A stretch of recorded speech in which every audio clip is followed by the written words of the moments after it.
Hello, everyone. I'm July Thoreau, Editor-in-Chief of SC Media and Editorial Director at Cyber Risk Alliance. I want to thank you for joining us for this webcast examining how to effectively unearth crypto miners and stop their attacks from Palo Alto.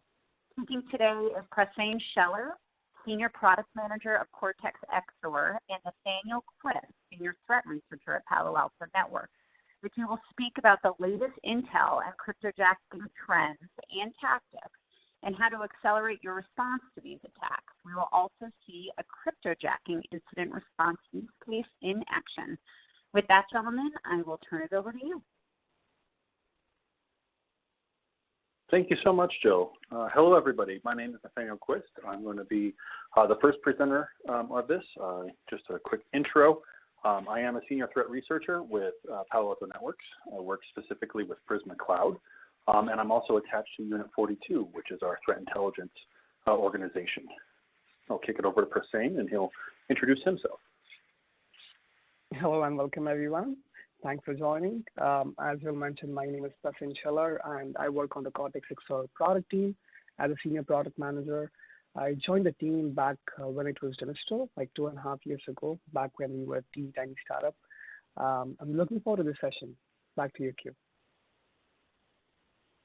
Awesome. Thanks, Prasen. I'm looking forward to this session as well. Cloud is something I'm very passionate about, and cryptojacking and the threats that are attacking it, they're pretty insightful, pretty eye-opening for the world that we live in right now. So let's kind of kick it off. I want to first and foremost kind of give you that scary number just to kind of make you think about how big of an issue cryptojacking is, and that number is 23% of organizations around the world are actually experiencing some form of crypto mining or most likely cryptojacking within their cloud environments. It's, almost a quarter of organizations that we see within the cloud sphere, cloud industry. So it's a pretty large, very profound sort of threat that just about every cloud organization or cloud environment is dealing with today. Some interesting statistics that we see about kind of where it's coming from and where it's going is we see that 69% of all public mining traffic that is generated from organizations is actually directed or originating from the United States region. Kind of breaking it down into the top 5 countries, we see that 69% is the United States. We see Netherlands, Germany, and Canada bringing up those next 3, and then Ireland with 4% of the total traffic. This is kind of skewed in a number of ways, just because really the vast majority of our sensors, what we're looking at, are based in the United States. We do have some scattered through EMEA, as you can see, and in Ireland as well. Some of those APAC regions are very much hit with cryptojacking, crypto mining operations, but we may not see those for a number of reasons. So the United States is definitely topping our list, kind of tilting the spectrum in that aspect. But when it comes to a defense or a mitigation of that type of information, it makes it very difficult to say, well, I just want to block everything from a specific country or cloud region, because you most likely be blocking almost everything within that country that you're working within. So something to be aware of there. We see a lot of cryptojacking and crypto mining operations that use essentially what everybody else uses as far as a normal network in their environment. As far as how they communicate, it looks like normal traffic, so it's kind of fun. All right, so I kind of want to break down a little bit. I've kind of used interchangeably both the terms crypto mining and cryptojacking within this so far within the first few slides. So I kind of want to break them down. Crypto mining itself is the process of using hardware resources to solve complex cryptographic hashing functions, essentially with the ultimate resolution of creating what is known as a cryptocurrency block, or what would be considered a coin within your cryptocurrency circles. So if you want to have a Bitcoin, say, or an Ethereum coin, Zcash, Monero, things of those natures, that is a coin that is pseudo minted, I guess, if you would, with that creation of that block. Now, when that block is created, it is placed upon a ledger, and this ledger is decentralized. It is shared with a lot of what we can call non-trusting nodes or entities within the internet at large. And that way there is balance and trust on when an action or a purchase happens within a particular a currency, that it is placed within that ledger and all ledgers can see it. So there is a form of redundancy, or we can actually prove that a transaction took place. So that all third parties can see the same valid information, and that's how we can say that particular currency or block or transaction was valid.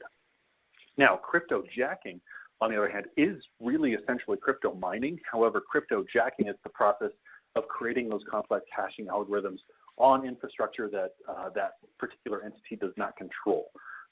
So if you are not, within your organization, not actually actively mining, but there is mining taking place, that would be an illegal form of crypto mining operations, which would be known as cryptojacking. So just the illegal form of crypto mining. All right. So looking at kind of how a typical cryptojacking operation would work, we're going to kind of do a fun little flow chart here. On the top left, you have your little bad little hacker icon, which I always enjoy. And what this particular actor will do is it'll scan the internet at large or specific network ranges for specific ports that are open or exposed. In this case, it's looking specifically for a Docker daemon API, which is a very common exposed system that is commonly targeted by crypto mining operations within our, at least what we see. And it's specifically looking for a port of 2375. So if your virtual firewall or your particular network security group or whatever you have in your cloud environment is allowing specific types of traffic, specifically 2375 or some of the other ports that are open, it will look to see if there's any services behind that are being offered. If it does find one, it will actually exploit that particular endpoint. With a number of exploits that are available for Docker daemon APIs, and then it will install a mining software of some sort. We're going to use the example of XMR rig within this. So inside of the security boundary that you see there, you see the software being installed. Once that software is installed, it will then reach out to what is known as a public mining pool. And you can see that as the little icon with a little axe going against the digital currency coin there. It will connect to that mining pool to perform and request its mining operations, which hashing algorithms it will start computing, and it will typically do that over a pretty known port. Like in this example, port 443. All right. So breaking down what we found within cryptojacking traffic specifically, we were essentially just really isolating and focusing on Monero. So it goes by the acronym XMR. There are a number of mining pools that Monero uses. There's essentially about 56 that we looked at. This is the top 10 of that particular list. So on the left-hand side, you can see that the most common Monero pool connection that we saw was to xmr.nanopool.org. And we saw that it had about 20% of all the connections that we saw within a particular 45-day period of time of network traffic. And we saw that accounted for about 13.6 total gigabytes of traffic moving from compromised or endpoint systems connecting to that particular nanopool or nanopool.org mining pool. But I want to be very clear here that sometimes some mining software doesn't actually use the same type of file packets or network packets to exchange information. Some are larger, some are bigger, depending on the software that is being used to do the mining. If you look down at Monero hashvault.pro, which is kind of middle bottom there, you can see that it only had 6% of the total connections during that period of time that we were looking at, but it actually equated for the largest amount of network volume that was transmitted during that period of time with 18.3 gigabytes of traffic. So just because something is very prolific or happens frequently within your environment doesn't necessarily mean that it's going to be transferring a lot of hashing computations or power of that nature. It just totally depends upon that particular software that is being used. This is a case in point at the bottom here with Monero Ocean.stream. This is a mining pool that is used very heavily by a known cryptojacking acting group called Team TNT, which we'll get into here just in a second. But they're very sophisticated. They do a lot of work with solely Monero Ocean.stream. But you can see that they're actually very small footprint within their environment. Only 1% of the traffic and only 626 megabytes of total volume was transferred. So I'm going to shift the attention over here to the right side. You can see the destination ports. These are going to be ports that of the endpoints that are connecting to these particular mining pools to perform the act of mining. We can see that 89% of the total amount of cryptojacking traffic that is being transferred to these mining pools is actually using very common ports of port 443 and port 80. So essentially the very common ports that are used for network communication within the internet at large is actually what cryptojacking operations are doing. They're not using some of those ports that we typically associate with cryptojacking, like port 5555 or 6666 or 7771, et cetera. You can see at the bottom there 20304. This is a default mining port that is very commonly used with mining programs used to mine the Ethereum cryptocurrency. But you can see that it's not very active within the XMR land specifically. It's only using 0.15% of the total traffic that you saw moving across these particular currencies. XMR, with the default standing, typically uses 3333 or 5555 or 7777 as their default ports they're using, but you can see that none of those ports are actually even listed on this particular table. So using solely ports to identify mining doesn't necessarily occur. So something to be considered of. All right, moving on to the next thing, I want to take you through a specific operation, like what does a cryptojacking operation actually look like within the environment. And with that, I'm going to focus specifically on a group called Team TNT. A little bit about their hacker story is that they are very active in today's landscape. They've actually recently created a new tool called Blacktea. And they spent a lot of resources and energy building this thing and making it more powerful than previous versions. And unfortunately for them, it didn't go very well. And we'll get into that here in a little bit. Interesting thing about their hacker story is that they're specifically targeting AWS Credentials. So if you have an endpoint that has been compromised and that endpoint does hold credentials to a larger cloud account, those credentials may be leaked or at least collected by this particular group.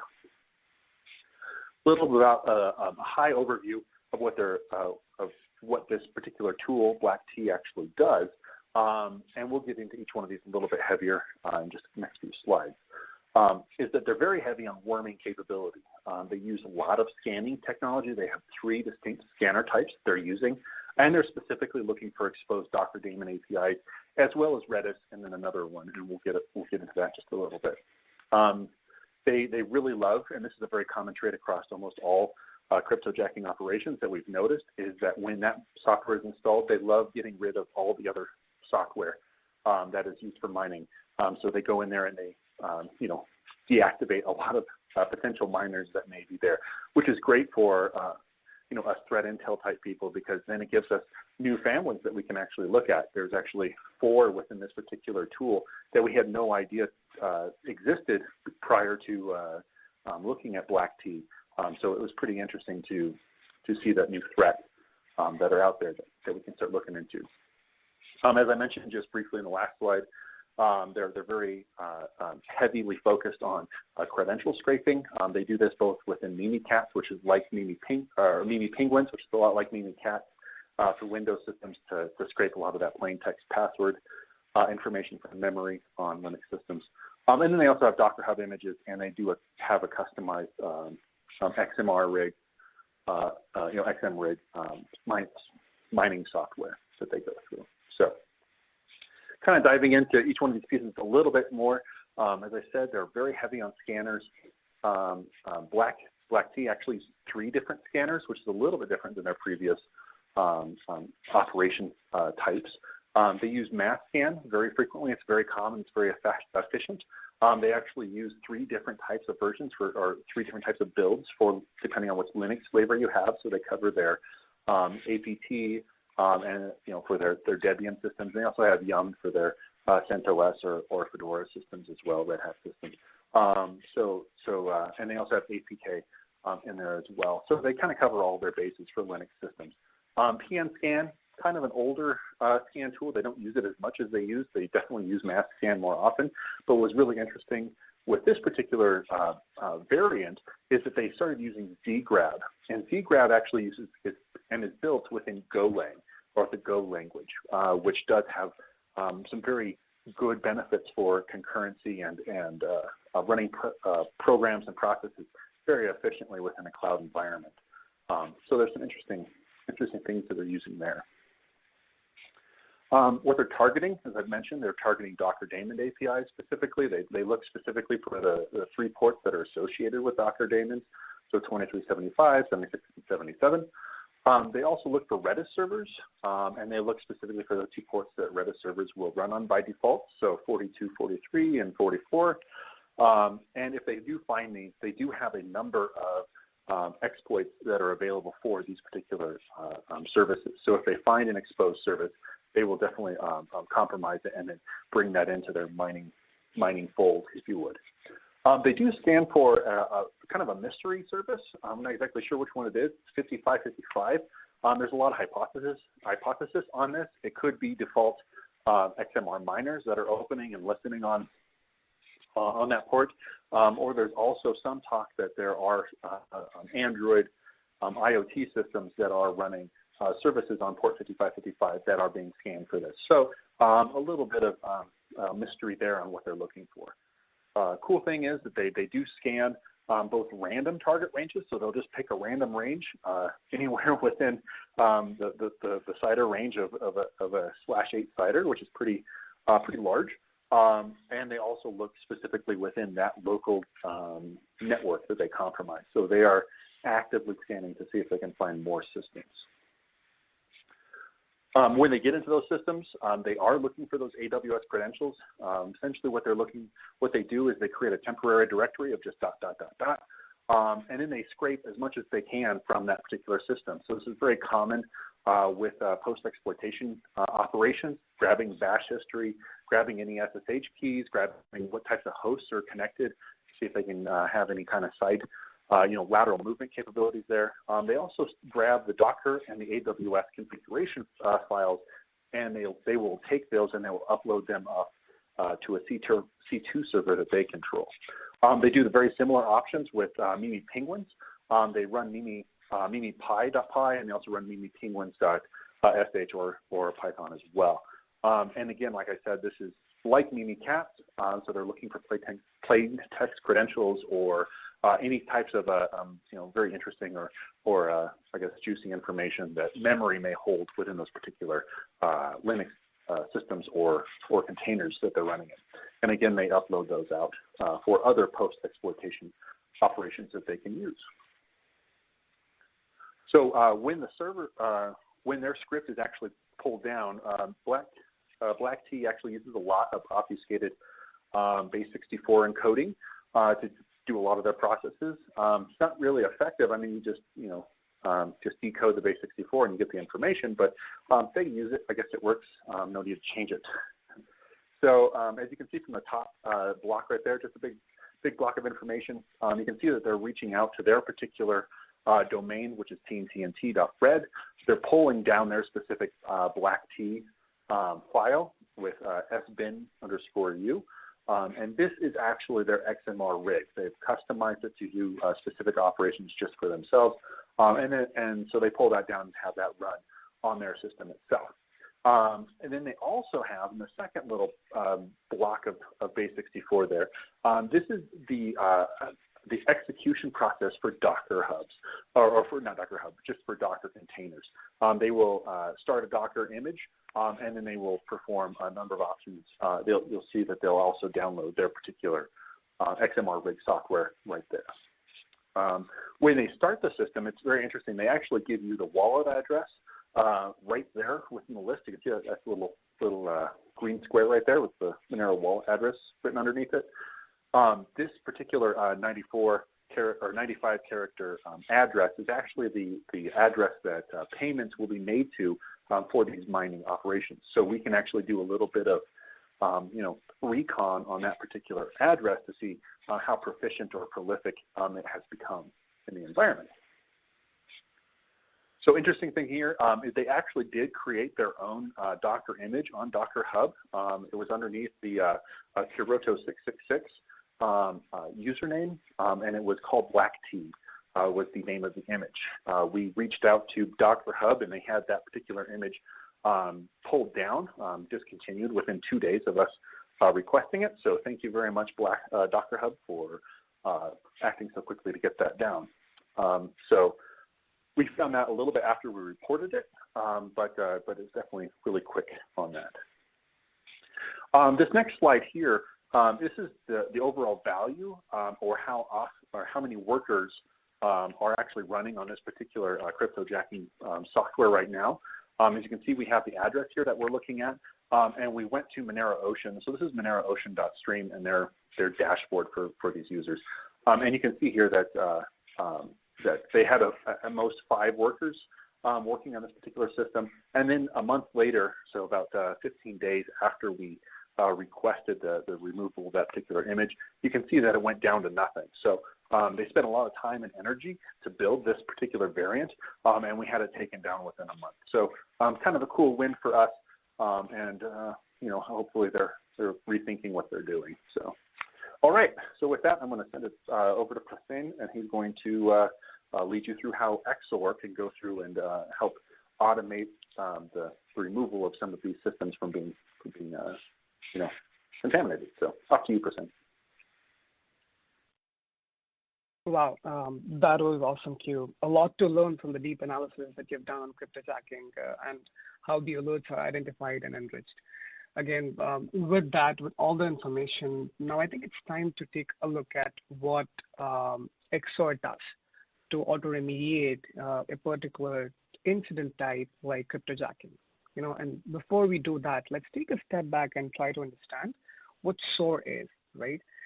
So as an enterprise or as an organization, what you see is in any other vertical apart from security, you don't use more than 1 or 2 tools. May it be like CRMs, payment, or HR, right? But only in security, when you're actually working in the security operations center, you're using more than a dozen tools. And the problem with that is that it gets pretty overwhelming. May it be like a phishing, access, malware, authentication, any type of use case. You need to deal with different spaces such as application security, vulnerability management, cloud security. And it gets pretty overwhelming for you because you're dealing with the same set of actions again and again. These are pretty repetitive steps. There's lack of context as you're moving from one product to another. You need to do that manually, and that becomes pretty cumbersome. And that's why, the power of SOAR comes from the three main pillars that we offer. That is orchestration, automation, and response. The first component, orchestration, involves controlling and activating the security product stack from a central location. What I mean by that is you're using the same products, but with API actions, and you're logically putting them in your workflow. So you're converting your manual workflows to automated tasks. Again, this infrastructure is only possible if you have these integrations enabled with all the API endpoints that you need in a playbook. Again, with that, response becomes pretty essential as it's not just a headless automation. You're not just putting these workflows into automated workflows, but you also need to make sure that you're tracking the health of your SOC and tracking how many alerts are being remediated and being responded to. So the reason XSOAR becomes so significant in this space is that, again, XSOAR is not just a headless automation engine. We just don't orchestrate or automate. but we help you with a comprehensive investigation with all the steps you need to perform an end-to-end investigation. Again, what I mean by that is first piece is automation orchestration. You can put in all the workflows that you need, again, with the same set of tools in automated fashion in a workflow. But with that, what you also need is real-time collaboration, especially in the case of cloud security, let's say in cryptojacking, right? You need to deal with different teams. You have to collaborate with teams like ID teams, the actual resource users or owners. With that, you have DevOps, DevSecOps, SOC, everyone getting involved, and you need the right permissions to remediate or even respond to or even, enrich a single entity. And that's why real-time collaboration becomes really important, where there's only one screen where everything is kind of noted down and you can talk to each other. Case management, again, you need to track the incidents that you're getting. You need to track the alerts that you're getting on a daily basis and also report to the right personas from which the actions will carry. One more important piece is threat intel management, which we recently introduced in the product. So it doesn't matter if you ingest alerts from EDR, SIEMs, and cloud security and all these different tools. We also need the right threat intel, which does not only come from the alert. Of course, you can extract the indicators that you're getting from the alerts, but at the same time, you also need feeds coming in, which acts as your prioritized database that will help you with your investigation. And that's why the threat intel feeds integrations and XSOAR become really, really important. With that, we also have a marketplace, a recent concept that we launched in the product, which will help you leverage the expertise of other security owners or other contributors who have expertise in the right pieces that you can leverage and customize and create your own workflows from. Again, we'll talk about this when I demo the actual tool and how it looks with various pillars of the product. But again, the fact that XSOAR has so many integrations, more than 500 in all the various categories that I talked about, like case management, database, SIEMs, threat intel feeds, cloud security, network security, app security, the architecture becomes pretty comprehensive. You have that power to automate all the workflows that you need that you're using manually right now. With that, let's talk about, what was before XSOAR and after XSOAR, right? I mean, the slide kind of makes me dizzy because if you are working in SecOps and you're working on, let's say, an alert like cryptojacking, you need to deal with multiple teams. And there's multiple teams and multiple products. You need to switch your screens. The architecture is completely disparate. There's no defined process right now, and it's 100% manual. And that is really, really problematic when you're dealing with like a ton of alerts every day. It's not just one or two that you get, but it's a number of alerts you get on a daily basis. Again, the process is pretty repetitive and it's cumbersome. And again, at the same time, when you have different teams working on different products, you cannot pass the context from one product to another. And that kind of becomes a problem. When you see how XSOAR plays into the space, you can streamline the way these alerts are being ingested in XSOAR. The whole process becomes streamlined, whether Prisma Cloud is monitoring it using any cloud type like AWS, Azure, or GCP. These alerts will be ingested in a standard manner into XSOAR and will have dedicated layouts that you can actually prioritize on your process basis and then enrich these alerts using the right tools that you need. We have integrations with all the cloud tools that you would need, such as Security Hub, GuardDuty, EC2, S3, IAM, any integration we call it, and we have that. So the enrichment piece becomes really important. When you get an alert, you have the right information to act from there. And again, the on-prem tools such as SIEMs, EDRs, firewalls, emails, ticketing, these tools will help you make your workflow pretty comprehensive. So the idea of using XSOAR is to make your process comprehensive, streamlined, and automated. So you don't need to worry about the stupid alerts, and you can prioritize the ones that you actually need to work on. With that, again, this is one simple workflow that XSOAR can actually depict pretty well. So the end-to-end workflow, cloud workflow management that I was talking about, where XSOAR could be leveraged to ingest data from various tools such as Security Hub, GuardDuty, Prisma Cloud, or even an unstructured engine. the alerts could be ingested, and at the same time, they could be enriched. And all the major pillars of the product, such as custom classification, where the alerts come from various properties and different types and actually added to the right incident type buckets. And you can visualize them using different dashboards which are dedicated to personas, and also track the incident SLA and life cycle with it. So you're making sure that your investigation becomes comprehensive, it's enriched, and also remediating them by routing them to either SOC team or maybe cloud ops or maybe any other team that you need, or even you don't need to involve a team and you can automatically respond to an alert as you already know the workflow or know the set of action that you're taking in your SOC or in your DevOps environment right now. Again, now let's focus on what we are here for, the cryptojacking incident response, right?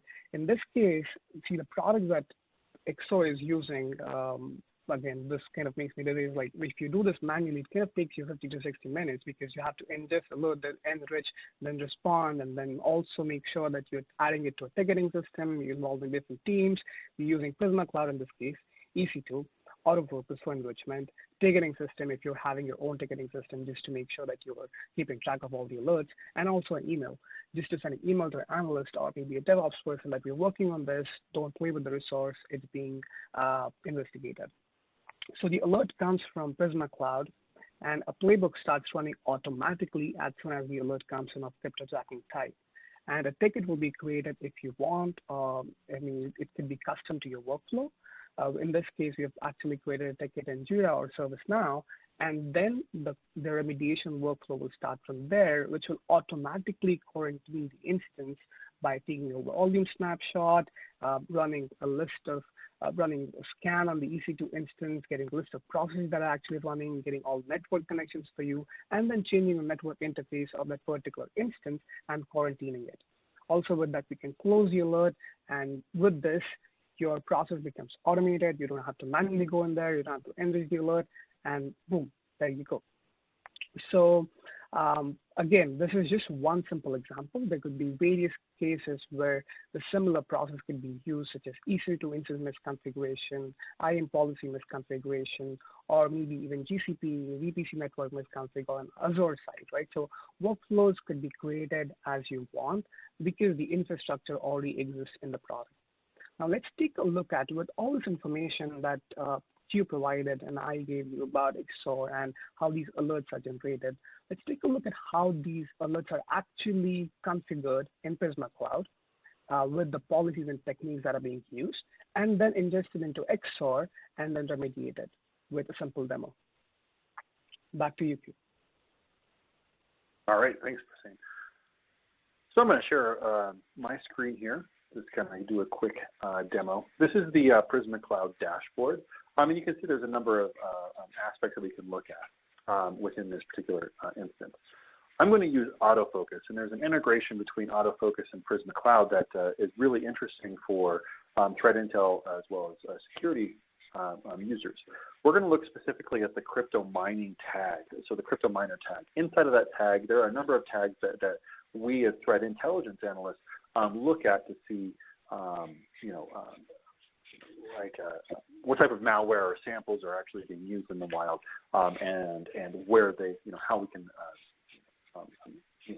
bring those together, group them together within particular types. As you can see here, CG miners, watchdog mining, a lot of different kind of miners. They're all kind of wrapped up within the crypto mining operation. Also specifically is the Monero public mining pools, and I just kind of pulled this one out here. It's basically a list of all the different public mining pools that we know communicate or perform mining operations.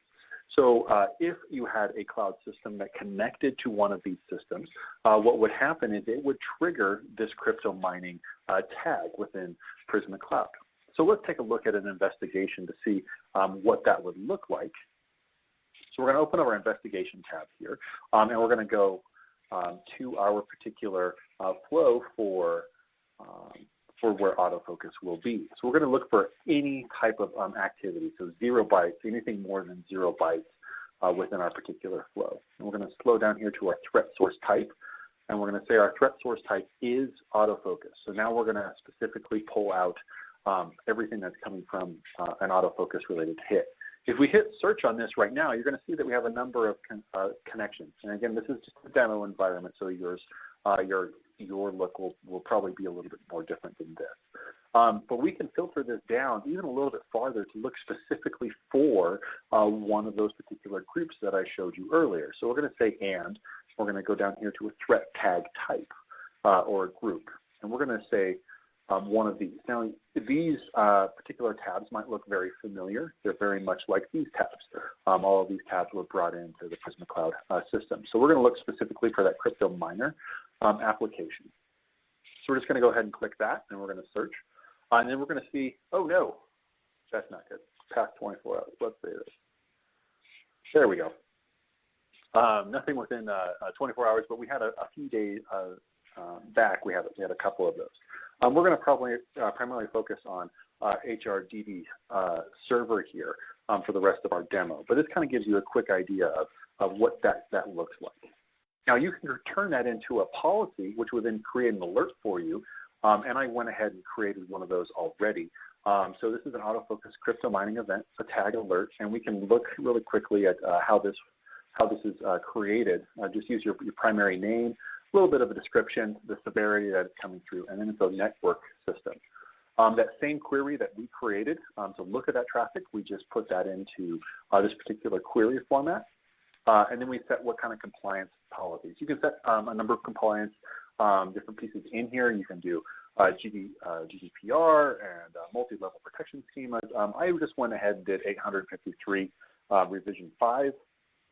Is part of the SI requirement, and then it is malicious code that goes into that. You can add more if you would like to, and then you can also put in what kind of remediation steps you would have. We recommend, in this particular case, if you wanted a recommendation to send this to SOAR, you just put in SOAR playbook, and then that will lead us into what steps we could take to do that particular action.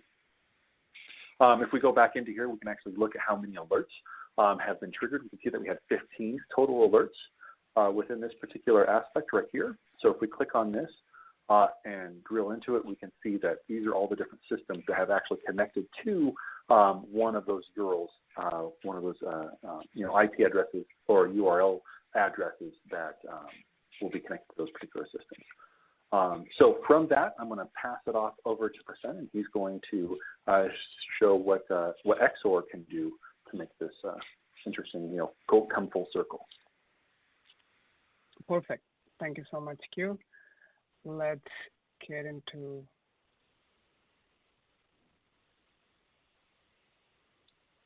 okay, great. So with that information, now we've seen how cryptojacking alerts are created. What are the policies that actually generate these alerts in Prisma Cloud? And again, Prisma Cloud does a great job at monitoring resources and identifying all the alerts with the right policies.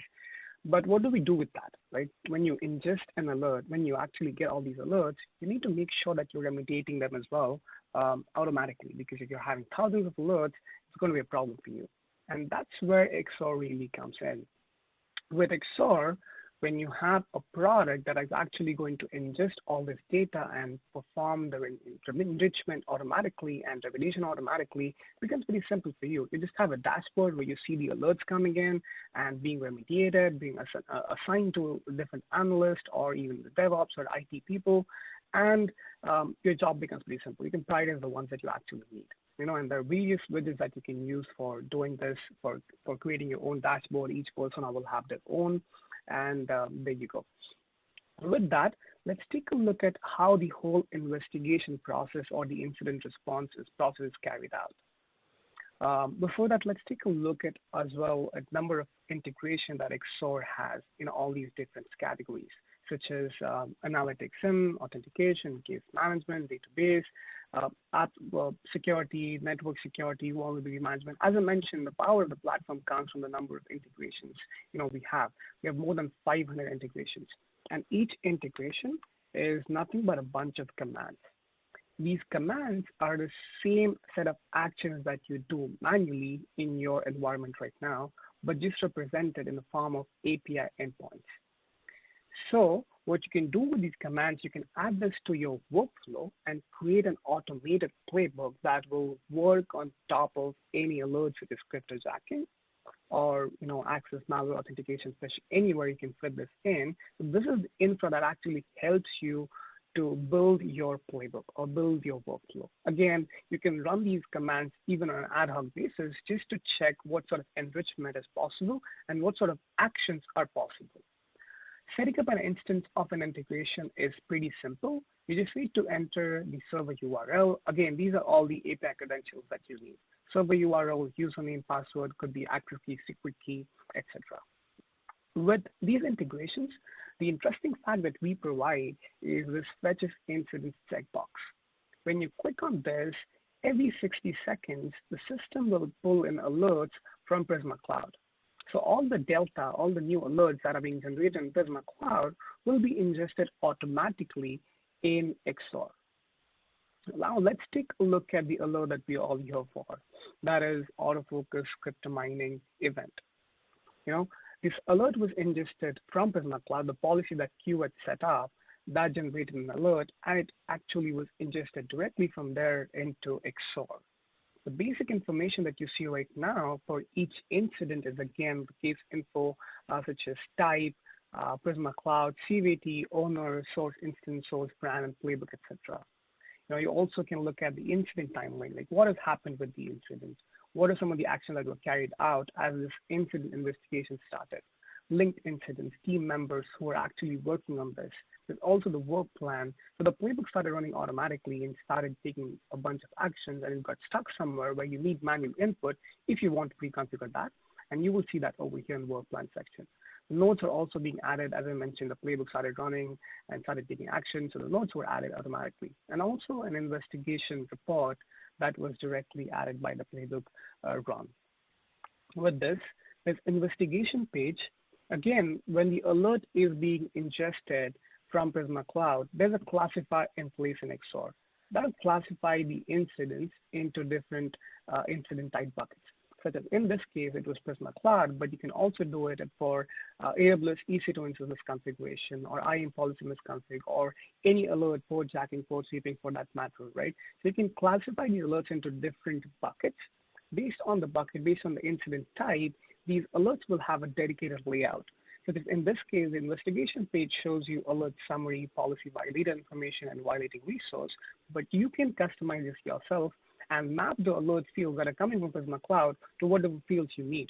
So you can prioritize the information that you're looking at. So in this case, we're looking at alert summary.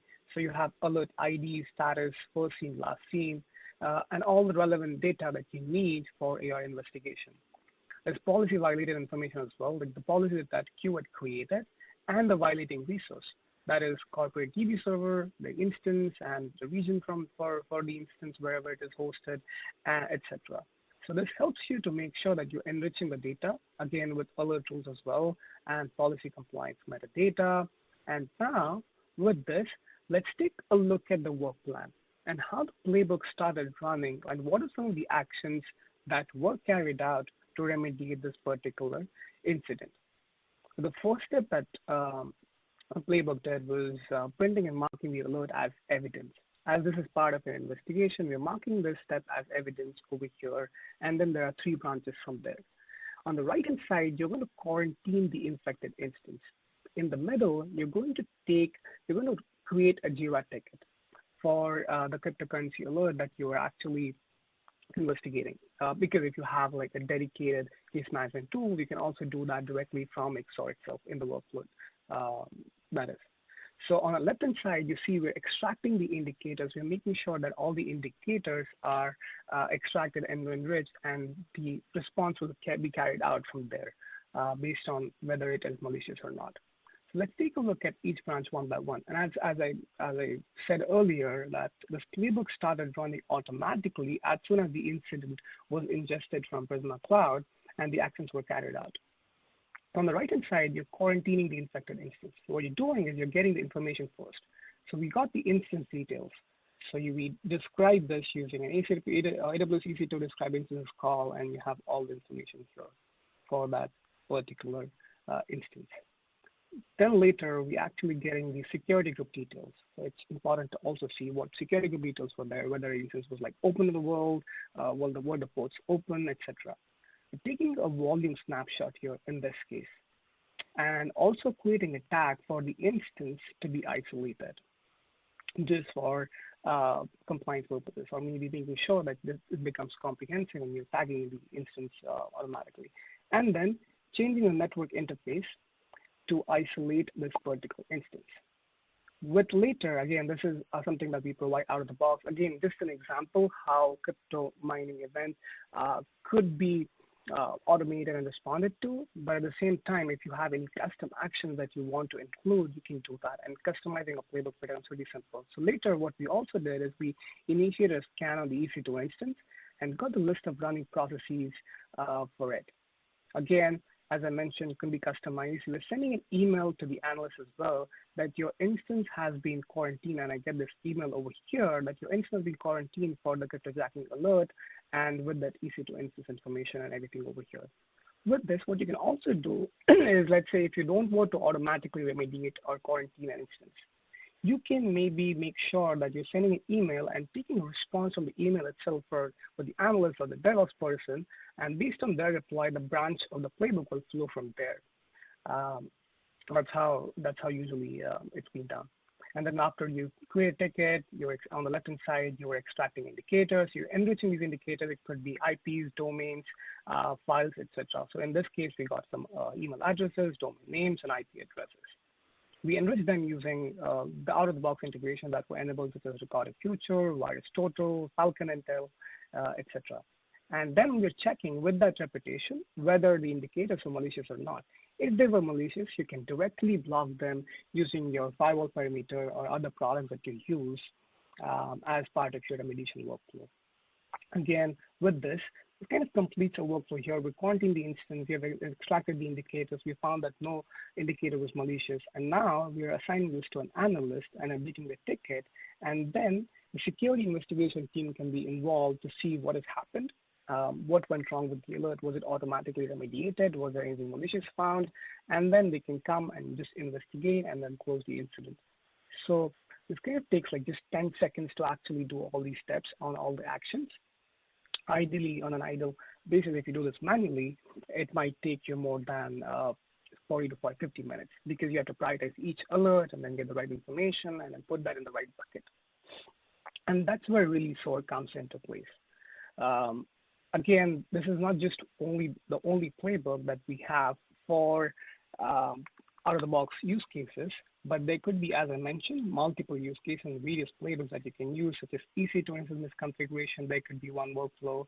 There's one for IAM policy misconfiguration, for security group misconfiguration, for GCP compute engine instance misconfiguration. So the power is, of course, the workflows and also the automation speed that you have because of out-of-the-box action that we have supported and the customization that you can make to it to respond to each incident type. Again, that kind of completes our demo for the day.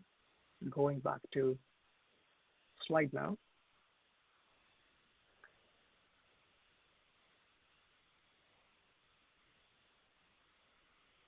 Hey, Q, do you want to add anything for the workflow or the action that we took? Yeah, I mean, thank you, Prasen. Thank you for saying so much. I mean, as you can see that, I absolutely love that workflow just because, from a threat intel perspective, I mean, how it is already gathering all the different indicators, the different IP addresses, what type of domains it might be having. I mean, just gathering that information from all of the other sources that XSOAR is reaching out to. From an intelligence perspective, it's so nice to be able to have all of that automated and then ready for you in a nice little email or within a ticket already generated for you, so that all you have to do is review it to see if there's anything new for your particular investigation, or if you're a security team, to know these particular domains or IP addresses or users have actually been flagged as malicious or compromised. It's so nice to have all of that done already. It gets rid of all of that extraneous time that you just don't want to spend if you're working in a SOC or as a hunter or an incident responder. It's just too much work to do. It's nice to have it all automated for you. Definitely, definitely. I think if you do it manually, it takes a lot of time, right? Have you already Takes a couple noticed hours, that in the field? Awesome. Cool. So let's get to the takeaways. What you do? I mean, you can definitely chime in on your part, Q. The blog that you've written, it's amazing research that you guys do. Do you have anything to say on that? Yeah, thank you so much. I wrote a blog specifically about Team TNT's Blacktea variant that I talked about here within this presentation. You can find that there within the second link if you go to unit42.paloalto.com or paloaltonetworks.com/cloud.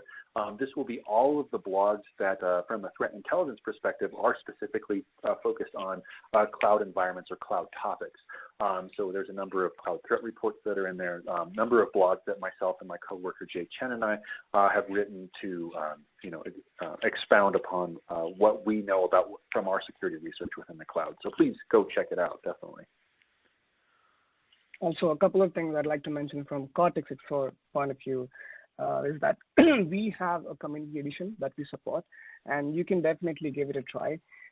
If you like to create your workflows, see what actually exists out of the box in a product, and how do you actually, do automated incident response. So please try out our community edition. It's available for 30 days license, and you can actually make sure that you automate your workflows as well. There's also a cloud security orchestration page where we kind of listed down what are some of the pieces that we tackle in the cloud security space from orchestration and automation perspective. So there's one page there. You can go check that out as well. Well, that kind of completes our presentation and demo for the day. Back to you, Jill, for closing notes. Okay, great. Thank you both so much. Really terrific information.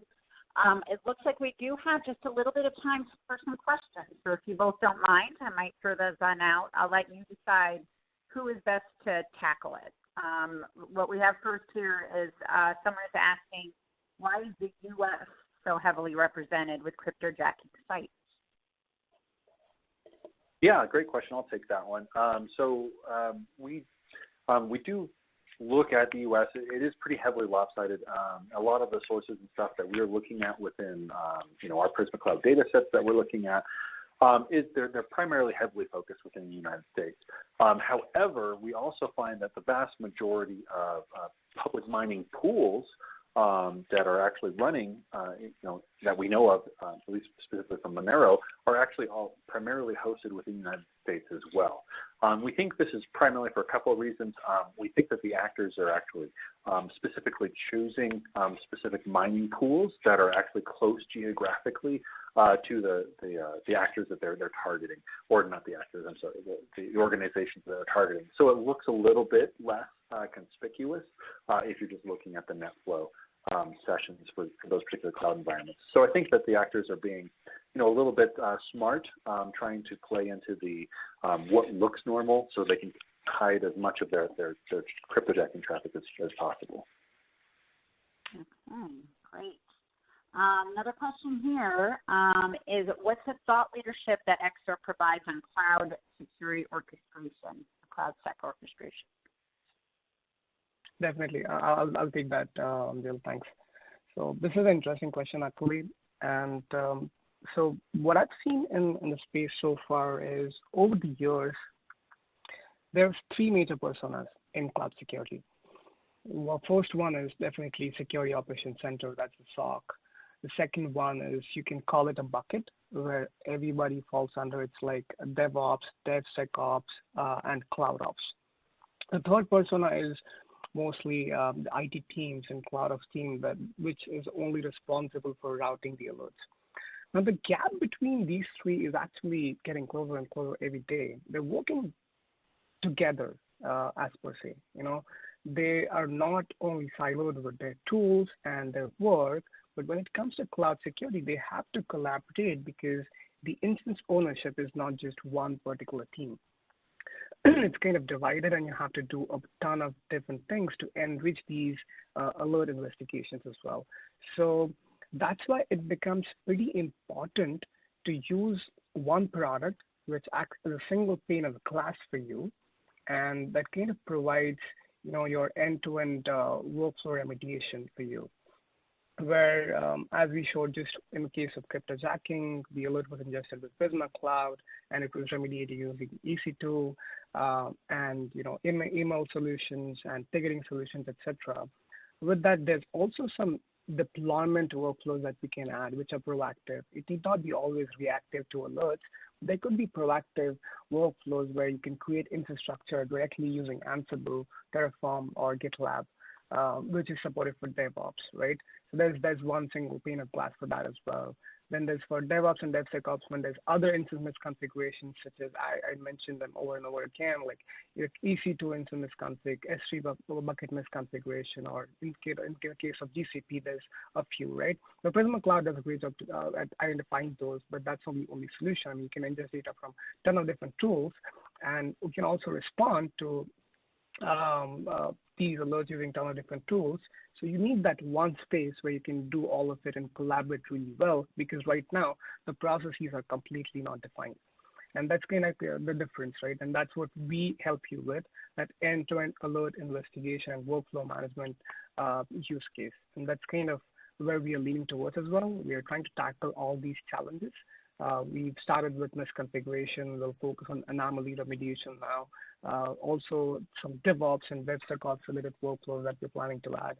So that's kind of the thought leadership that we have over the space from orchestration automation perspective.